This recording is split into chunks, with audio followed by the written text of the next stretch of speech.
मेरा नाम रीना है और मैं 24 साल की एक जवान और खूबसूरत लड़की थी। मैं पढ़ाई करने के बाद नौकरी करने लगी।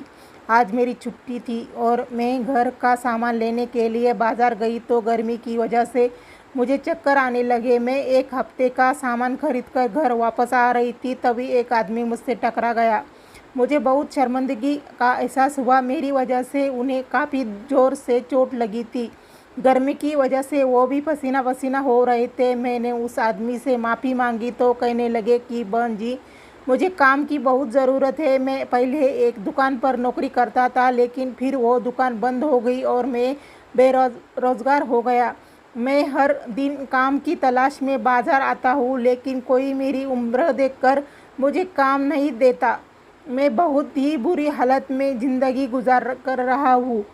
आप मुझ पर थोड़ी सी मेहरबानी कर दीजिए। आप जो भी काम कहेगी मैं कर दूंगा। उस आदमी ने ज़बरदस्ती मेरे हाथे से सामान की थैलियाँ पकड़ ली और कहने लगा, बहन जी, मैं आपको आपकी गाड़ी तक छोड़ आता हूँ, आप मुझे कुछ पैसे दे दीजिएगा। उस आदमी की हालत देखकर मुझे उन पर बहुत रहम आया। वो मेरे पापा की उम्र के थे। मुझे उनके चेहरे से अपने पापा की याद आने लगी। वह आदमी बहुत अच्छे से बात कर रहे थे और किसी अच्छे घर के लग रहे थे। हालात ने उन्हें इस स्टेज पर पहुंचा दिया था कि वो मुझसे नौकरी मांगने पर मजबूर हो गए थे। मैंने कहा, बाबा जी ठीक है, मैं आपको अपने घर के कामकाज के लिए रख लेती हूँ। मुझे एक ऐसे इंसान की ज़रूरत है जो मेरे घर का सामान लाए और छोटे बड़े काम भी कर दे। अगर आपको कोई ऐतराज़ ना हो तो आप मेरे साथ चले। मेरी बात सुनकर उस आदमी के चेहरे पर मुस्कुराहट आ गई। मैंने बाबा जी से उनका घर पूछा तो बाबा जी ने बताया कि वो दूसरे शहर से यहाँ नौकरी करने के लिए आए हैं और अपनी बेटी की शादी के लिए मेहनत कर रहे हैं। हर बाप की तरह वो भी अपनी बेटी को दुनिया भर की खुशियाँ देना चाहते थे। उनकी बात सुनकर मेरी आंखों में आंसू आने लगे। गुजरे हुए कुछ पल मेरी आंखों के सामने आ गए थे और मेरी आंखों में आंसू आ गया था। मैंने बाबा जी को तसल्ली दी कि आप परेशान ना हो, सब कुछ ठीक हो जाएगा। घर आकर मैंने बाबा जी को घर के थोड़ी बहुत काम समझाए। मैंने बाबा जी से सफाई का काम करवाना भी चाहती थी। मेरा घर तो ज़्यादा गंदा नहीं था, लेकिन मेरे पास सफाई करने के लिए वक्त नहीं था। बाबा जी ने मुझे बताया कि वो बहुत अच्छा खाना भी बना लेते हैं और वो अपनी खुशी से मेरे लिए खाना भी बना दिया करेंगे। मैंने खुद एक नौकरी करने वाली औरत थी, इसीलिए मैंने बाबा जी से कहा कि अब आप घर की सारी जिम्मेदारियां संभालें। मैं आपको बहुत अच्छी तनख्वाह दूंगी। मेरे पास पैसे की कोई कमी नहीं है, लेकिन मैं अकेली ज़िंदगी गुजार रही थी और नौकरी के साथ साथ घर की देखभाल करते करते मैं बहुत थक जाया करती थी। इसीलिए मैंने बाबा जी को खुशी खुशी रख लिया, क्योंकि वो मुझे बहुत ही भले इंसान लगे। बाबा जी को मैंने घर में एक कमरा दे दिया। मैंने इतने बड़े घर में अकेली रहती थी। बहुत साल पहले मैं अपने माँ बाप को छोड़कर अलग हो गई थी। मुझे घर की चार दीवारी और रस्म रिवाज बिल्कुल पसंद नहीं थे। मेरे पापा ने मुझे बहुत ज़्यादा पढ़ाया था, लेकिन वो मेरी नौकरी के खिलाफ थे। वो चाहते थे कि मैं पढ़ाई पूरी करते करते ही उनके भांजे से शादी कर लूं। पापा ने मुझे 3 बड़ी बहनों के साथ भी यही किया था। उनको भी पढ़ाई पूरी होते ही शादी करा दिया था और नौकरी के लिए मना कर दिया था। मैंने अपनी ज़िंदगी में ये सब नहीं चाहती थी। मेरा इतना जल्दी शादी करने का कोई इरादा नहीं था। मैं अपने पैरों पर खड़ी होना चाहती थी। मेरे पापा ने मुझसे कहा था कि जब तुम दुनिया की रंगीनियाँ से थक जाओगी तो तुम्हें अपने पापा की एक एक बात याद आएगी, कि शायद पापा ने बिल्कुल ठीक ही कहा था। अब मुझे अक्सर पापा की बहुत याद आया करती थी। जब भी मैं थकी हारी जॉब से लौटकर घर आती हूँ तो वो घर मुझे अपने मम्मी पापा की याद दिलाती है। मेरे मम्मी पापा ने मेरी बहनों को पलकों पर बिठाकर रखा था और मैंने कभी घर का कामकाज नहीं किया था, लेकिन जब से मैं अपने मम्मी पापा से लड़कर घर छोड़कर आई थी, मुझे सब कुछ खुद ही करना पड़ता था। और धीरे धीरे मुझे एक एहसास हुआ था कि मेरे मम्मी पापा ने मुझे किस तरह दुनिया से सरगम से बचा कर रखा हुआ था। अपनी डिग्री के बल पर मुझे एक बहुत अच्छी कंपनी में नौकरी मिल गई थी। मैं जब भी पीछे हटकर देखती तो मुझे यकीन हो जाता था कि मैंने घर छोड़कर बिल्कुल सही फैसला किया है। लेकिन मुझे अब मम्मी पापा की याद बेचैन कर देती है। मेरे पापा कहा करते थे कि लड़कियों को नौकरी करने के बाद ही शादी ही करनी होती है, तो बेहतर ही है कि किसी अच्छे से लड़के से शादी करके मैं तुम्हें विदा कर दूं। जबकि मेरा मानना था कि मुझे अपने पैरों पर खड़े होना चाहिए और अपनी मेहनत से ज़िंदगी में कुछ हासिल करना चाहिए। मैं इतनी जल्दी शादी नहीं करना चाहती थी। घर छोड़ने के बाद मैंने अपने सारे सपने को पूरा कर लिया था। मैं सारा वक्त अकेले घर और कामों में उलझी रहती थी और मुझे आराम का भी वक्त नहीं मिलता था। कभी कभी तो मैं थक कर इस कदर चूर हो जाती थी कि रात को खाना खाए बगैर ही बिस्तर पर गिर जाती थी। बाबा जी को रखने के बाद मैं घर की तरह से बिल्कुल बेफिक्र हो गई थी, क्योंकि बाबा जी ने 2 ही दिनों में घर की पूरी जिम्मेदारियों को समझ लिया था और वो पूरी ईमानदारी और लगन से घर के काम कर रहे थे। मैंने उन्हें सफाई के लिए रखा था, लेकिन उन्होंने खुद ही बावर्ची खाने की जिम्मेदारियां भी उठा ली थी। बाबा जी खाना भी बहुत अच्छा बनाते थे। अब मैं हमेशा रात का खाना घर ही खाने लगी, वरना मैं ज़्यादातर रात का खाना बाहर से ही मंगवा लिया करती थी। यहाँ फिर भूखे हो सी ही सो जाती थी। रात का खाना खाते ही अब मुझे ऐसी नींद आती थी कि मैं बिस्तर पर लेटते ही सो जाती और फिर सुबह सवेरे ही मेरी आँख खुलती। बाबा जी के आने से मैं अपनी नींद को लेकर बहुत ही ज़्यादा परेशान थी, क्योंकि मुझे पहले ही सारी रात बिस्तर पर लेटे रहने के बाद भी नींद नहीं आती थी। थकावट की वजह से मेरा सारा जिस्म दर्द करता था, लेकिन बाबा जी के आने से मुझे बहुत आराम था और मुझे बहुत अच्छी नींद आने लगी थी। उनको काम पर रखे 15 दिन ही हुए थे कि सब कुछ बहुत अच्छे से चल रहा था। एक रात मुझे ऑफिस का कुछ काम निपटाना था, इसीलिए मैंने खाना एक तरफ रख दिया और पहले काम करने लगी। थोड़ी ही देर में बाबा जी कमरे में आ गए। मैंने बाबा जी के तरफ देखा और पूछा, क्या हुआ इतनी रात यहाँ? तो वो कहने लगे हैं कि मुझे लगा कि आपकी तबीयत ठीक नहीं है, इसीलिए देखने के लिए चला आया।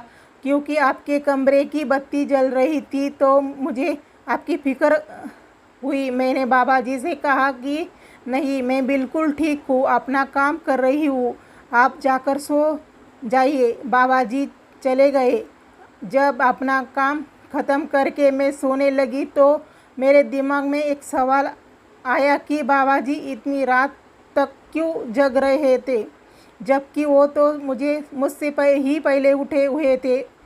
मैं जब सोकर उठी तो बाबा जी घर की सफाई भी कर चुके थे और मेरे लिए नाश्ते की तैयारी में लगे होते थे।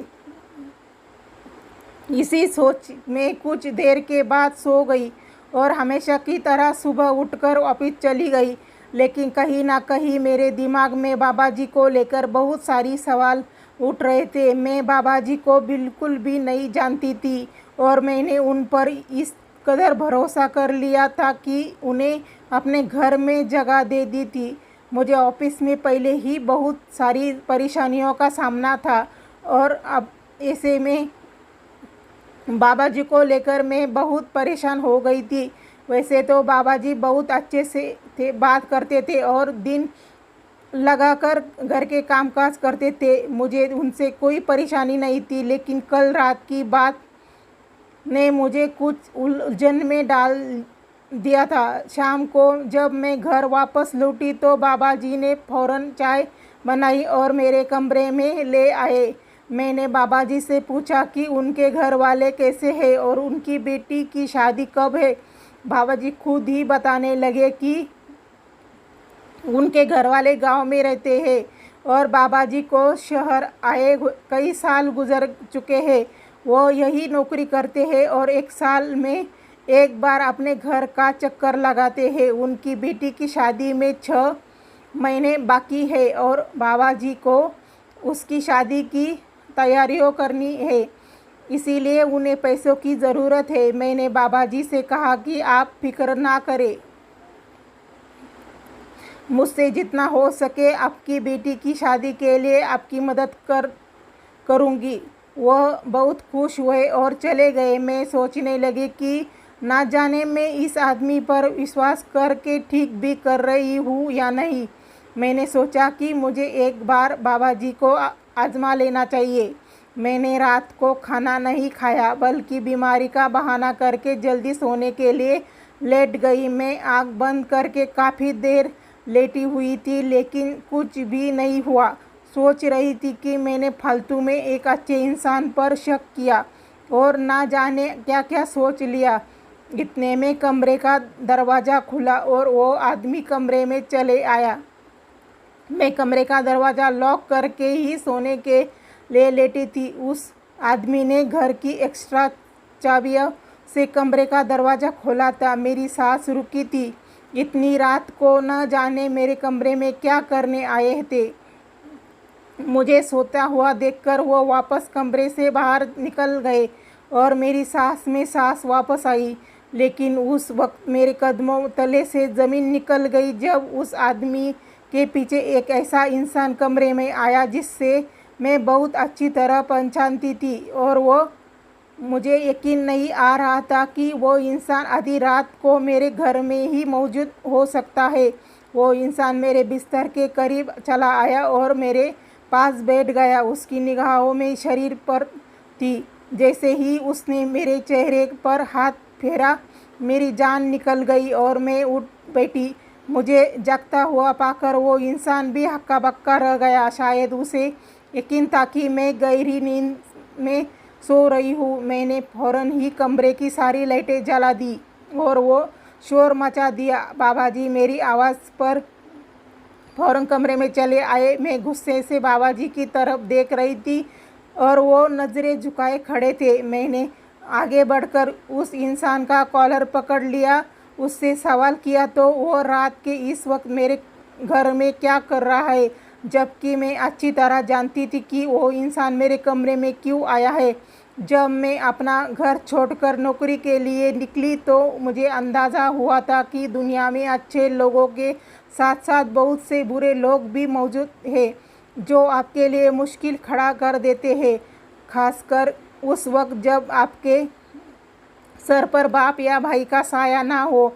मेरी नौकरी एक बहुत बड़ी कंपनी में तो लग गई थी लेकिन वहाँ के मैनेजर जो मेरा बॉस था मेरे लिए एक मुसीबत साबित हुआ था। मैं जवान होने के साथ साथ बहुत ज़्यादा खूबसूरत भी थी और यही बात मेरे लिए परेशानी बन गई थी। उसकी गंदी नज़रें हर वक्त मेरे तरफ जमी रहती है। वो मैनेजर मेरी खूबसूरती पर पूरी तरह दीवाना हो गया था और उसने ऑफिस में मेरा काम करना मुश्किल कर दिया था। वो बहाने से मुझे अपने कमरे में बुलाता था और मेरे करीब आने की कोशिश करता था। मैं जितना उससे बचने की कोशिश करती वह जानबूझकर उतना ही मुझे तंग करता था। जब मैं उसके कमरे में ना जाती तो वो खुद मेरे कैबिन में चला आता और मुझसे इस तरह की बातें करता था कि शर्म से पानी पानी हो जाती थी। मैं जानती थी कि उसकी नीयत गलत है। एक दिन वो मुझे कहने लगा कि वो मुझे बहुत अच्छी प्रमोशन दिलवाएगा अगर मैं उसकी ख्वाहिश को पूरा कर दूंगी। मुझे अच्छी तरह मालूम था कि उसकी ख्वाहिश क्या होगी, इसीलिए मैंने एक ज़ोरदार थापड़ के उसके चेहरे पर मार दिया। मैं सोच भी नहीं सकती थी कि वो इतनी बड़ी कंपनी में काम करने की वाला मैनेजर इतनी घटिया सोच का मालिक होगा। मैं उसकी बेटी की उम्र की थी लेकिन उसे फिर भी मेरे साथ इतनी घटिया बात करके वह शर्म महसूस ना हुई। जैसे ही मैंने उसके मुंह पर थप्पड़ मारा, ऑफिस में एक हंगामा खड़ा हो गया और बात ऊपर तक चली गई। मैंने अपनी सफाई में कुछ कहने की कोशिश ही नहीं की, जबकि मैनेजर ने मेरे खिलाफ बता दिया कि कहा कि मैं उसे प्रमोशन मांग रही थी, और जब मैंने उसे प्रमोशन देने से इनकार किया तो मुझे बदनाम करने के लिए यह खेल रचा ही है। मैं उसकी झूठ पर तंग रह गई थी। वो बहुत पुराना नौकर था। मेरी कंपनी ने मुझे ज़्यादा उस पर भरोसा किया और मेरे खिलाफ नोटिस भेज दिया। उस दिन के बाद मैं बहुत ही ज़्यादा मोहताज हो गई थी कि मैं उस मैनेजर से दूरी रहती थी। कोई काम भी होता तभी उसके कमरे में ना जाती थी और नौकरों से अपना पूरा काम करवाती थी। मैं बहुत साल से उसे नज़रअंदाज कर रही थी, क्योंकि मेरे लिए ये नौकरी बहुत अहम थी। लेकिन मैं नहीं जानती थी कि उस मैनेजर ने मेरा पीछा अभी भी नहीं छोड़ा, बल्कि वो तो अब बेइज्जती का बदला लेने चाहता था। आधी रात को अपने कमरे में अपने मैनेजर को देखकर मेरी जान निकल गई थी। वो इस कदर बेशर्म निकला था कि उसने आधी रात को मेरे घर आ गया था। जब मैंने मैनेजर का कॉलर पकड़ा तो कहने लगा कि मैंने जिस दिन तरह से उसे उसकी कंपनी के सामने बेइज्जती किया, वो मुझे उस बात का पूरी तरह बदला लेना चाहता है। मैनेजर को बहुत अच्छी तरह मालूम था कि मैंने घर के में अकेली रहती हूँ। उसने मेरे बारे में सब कुछ मालूम कर लिया था कि मैं घर में कामकाज करने के लिए नौकर को रखना चाहती, और उसने जानबूझकर अपने नौकर को मेरे रास्ते में भेजा और मेरे घर तक पहुंचा गया। वो आदमी जो मेरे घर की नौकरी कर रहा था वो मैनेजर का नौकर था, और उसके कहने पर वो मेरे घर आया था। थोड़ी दिनों ही उस आदमी ने मेरे घर की एक एक बात मैनेजर को बता दी थी, और वो जान गया था कि वो बहुत आसानी से मेरे कमरे तक आ सकता है। मैनेजर ने मेरे साथ अपनी ख्वाहिश का निशाना बना चाहता था ताकि वो मुझे सारी ज़िंदगी ब्लैकमेल करके अपने बिस्तर पर ले जा सके। लेकिन इससे पहले ही उसकी सारी हकीकत मेरे सामने खुल गई थी। मैनेजर एक 50 साल का शादीशुदा और 5 बच्चों का बाप था। बस वो मुझे बेइज्जत करना चाहता था, क्योंकि मेरे सर पर बाप का साया नहीं था, और इसीलिए उसने मुझे अच्छे से इस्तेमाल किया। आज मुझे एहसास हो रहा था कि मेरे पापा ठीक ही कहा करते थे, बेटियां अपने घर की चार दीवारी में ही सुरक्षित होती है। मैंने बाबा जी की तरफ गुस्से से देखा और उनसे कहा कि आप तो मेरे बाप की जगह थे। मैंने आप पर इतना भरोसा किया कि आपकी मजबूरी सुनकर आपको अपने घर ले आई। आपसे आपकी बेटी की शादी में मदद करने का वादा किया था, लेकिन उसके बाद भी आपने मेरे साथ इतना बड़ा धोखा किया। उस आदमी ने शर्मिंदगी से नज़रें झुका ली, कहने लगा कि वह अपने मालिक के लिए आज्ञा के आगे मजबूर हो गया था। उनके मालिक ने उनसे कहा था कि अगर वो मालिक का यह काम करेगा तो मालिक उनकी बेटी की धूमधाम से शादी करवा देगा, और वो अपनी बेटी को दुनिया की हर खुशी देना चाहता था। इसीलिए वो उसकी बात पर मान गया। लेकिन आज उन्हें एहसास हो रहा था कि अपनी बेटी की खुशियों के लिए उन्होंने किसी और की बेटी की इज्जत पर दाग लगा दिया था। मैनेजर अभी तक मेरी कोई फ़ोटो नहीं खिंचा था, इसीलिए मैंने फ़ौरन पुलिस को फ़ोन करके बुलाया और उसी पुलिस के हवाले कर दिया। और उस आदमी ने मुझसे माफ़ी मांग ली थी। उन्हें अपनी गलती पर पछतावा था। वक्त पर वो अपने मालिक की बातों में आ गया था, लेकिन वो दिल से एक अच्छा इंसान था। मैनेजर की गिरफ्तारी की खबर जब कंपनी में पहुंची तो उसे नौकरी से निकाल दिया गया, और उस आदमी को मैंने अपने ही घर में नौकरी दे दी। मैं अपने मम्मी पापा से पहली ही बार मिलने के लिए अपने घर जा रही थी। मैंने उनसे मिलने के लिए बहुत बेचैन थी।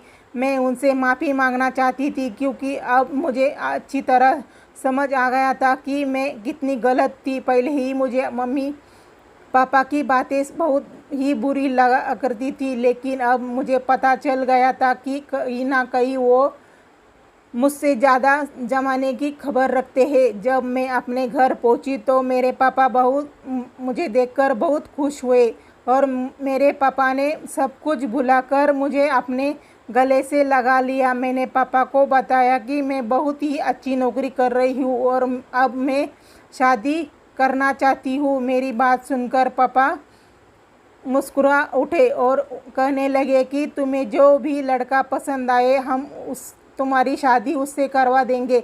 मैंने पापा से कहा कि मुझे सिर्फ नौकरी करने की ख्वाहिश थी, मैं किसी को पसंद नहीं करती और अब आप जिससे कहेंगे मैं उससे शादी कर लूँगी। पापा ने अपने पसंद से मेरी शादी एक अच्छे से लड़के से करवा दी जिससे मेरी नौकरी पर कोई ऐतराज़ नहीं था। मुझे समझ आ गया था कि जिस औरत के सर पर किसी मर्द का साया नहीं होता, ज़माना उसे नोचने के लिए तैयार रहता है। इंसान शादी के बाद ही अपना ख्वाहिश पूरा कर सकता है और मैं भी नौकरी करके अपनी ख्वाहिश पूरी कर रही थी। और पापा सच कहा करते थे कि औरत को बिना ज़रूरत नौकरी की नहीं करनी चाहिए। आप ये कमेंट करके ज़रूर बताइए कि औरत की नौकरी को लेकर आपकी क्या राय है। क्या औरत ज़रूरत पड़ने पर ही नौकरी करनी चाहिए? क्या औरत को ज़रूरत पड़ने पर ही चारदीवारी से निकलना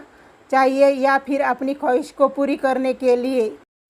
अगर आपको मेरा वीडियो पसंद आए तो वीडियो को लाइक करें और मेरे चैनल को सब्सक्राइब करें। धन्यवाद।